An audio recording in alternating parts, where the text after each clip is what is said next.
Okay, this is January and Flame. We're going to do a slow play critique of my opinion on this run. And I'm going to let it go through normal and then going to do a slow play.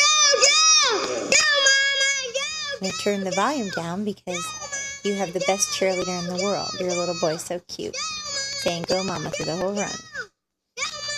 And then good job at the end. How cute is he? Good job, mama. That's my favorite part. Anyways, I'm going to put it on quieter so I can talk over your cheerleader. And we're going to go slow play now. It looks like to me she steps off every barrel. I think she looks like a horse with a lot of heart and a lot of try. I like your position going into the barrel. You know, you have a nice pocket going in. I like how you're sitting. Your hand position looks okay. But whenever you're stepping off barrels, and you did it on all 3 barrels, you have to sit and wonder, why is the horse stepping off? Is it a habit? Is it a rider cue? And when I do a slow play review, that's what I'm looking at. I don't know her. I've never ridden her. But looking at your body position and your hand position, you're saying go before she's really hit her exit spot. You start saying go somewhere between spot 2, the backside, and spot 3, the exit. So with that, she takes a little step off. So I think the best way personally to get a horse to hustle through the turn is sit through the turn, bump them with your inside hand, outside leg on the backside, spot 2, or possibly spot 3, depending on how close you are to the barrel.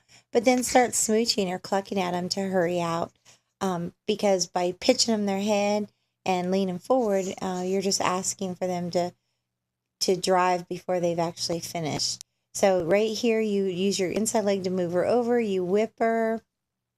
You get back to the horn. But right here, I don't like this spot. If you'll notice, right there, your hands are already pulling her off the barrel. Her shoulder's already a magnet to the barrel, and you still have 2 strides to go. So anytime a horse does that, they're going to lose their pocket going into the barrel. And that's kind of what happens here. She starts the turn almost, she's already starting the turn when her shoulder gets to the barrel. I like your position, your body position, your hand position. I think that all looks really good. You're driving her with your leg through the turn, but she loses her pocket going in, so she's forced back here, right here. You do still stay seated, but your hands should be lower and guiding. Instead, you're already trying to bring her around and getting a little bit ahead of the run. And then on this next jump, the jump that she takes a step out, you're going to notice right there you sat, and then right here you get back up. And that's the nice thing about video. You can tell right when people are hustling their horses. It looks like you already right there are saying go to her, and she hasn't finished the turn. Do you see? So ideally, we want to say hustle at the exit, spot 3.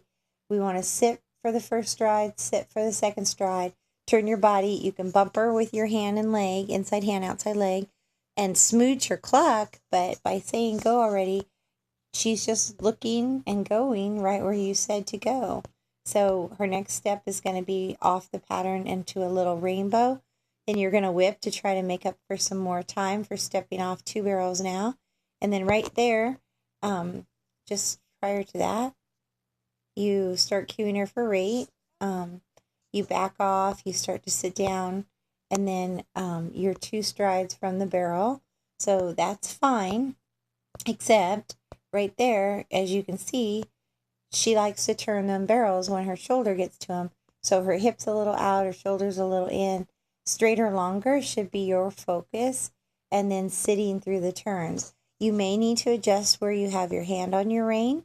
You may need to adjust your rein length. But really, I think if you would just keep your hand lower than where it is here, maybe even slide your hand down your rein an inch or 2. I don't know the length of your reins, without actually seeing them up close and personal. But right there, those are all things to consider, because if you will notice, every time you get between spot 2, you always look really good. You're always sitting and you're guiding. But every time you get not quite to spot 3, you're already saying go. And then she has gotten into a habit, all three barrels, of being wide off the barrel. So that's something you need to look at in your practice. Maybe not getting in such a hurry to hustle her out. You whip again 2 times, and she's just a beautiful mare, and she's got a nice stride, and she's hustling out for you. Overall, it's a really nice run, January, and I think you two are going to be an awesome team. I think I saw you commented that you don't practice barrels at home, and I think that's great. Neither do I. I do have barrels set up in my arena because I'm a trainer and I practice on clients' horses, of course, training horses, but on my own personal horses, mostly pasture riding is done, and I just have to be on my game when I go to a competition with them. So if I feel like I need to do the barrels with them during the week, I just walk or trot through the pattern once just to show them where I want their pocket going into the barrel and how I want them to finish their turns, and just make sure that we're both on the same page. So I don't think you have to run barrels to be good at barrels on the weekend. I think if you keep your horse in tune and you know what your cues should be, I think you can be good without doing that. Now, had you not run in a while, it might be a good idea to get a practice run in just for timing. If you've been off for a couple of weeks, but if you're going once a week or something like that, or every other week, you may not need it. So, but yeah, if your horse has had downtime for 2 or more weeks, then you might want to get in a practice run just for timing. But slow work to me is always best to get the muscle memory. So anyhow, I really like your mare, and I hope you like my review, and thank you.